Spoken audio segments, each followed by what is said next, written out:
Tsinjo vilay avoana ary Jerusalem, vahiuno Golgota tadidiwange, fataony vesatrota ny Tompo masina, nijaly sy nolavina ka novoloina.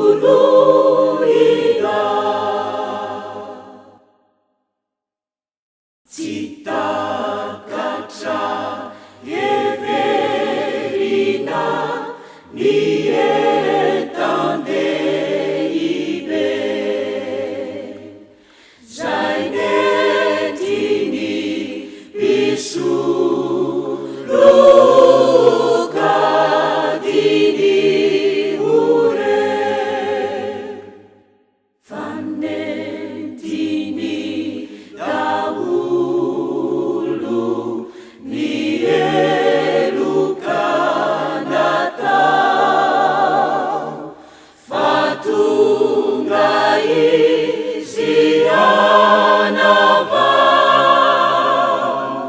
izao tontolo izao.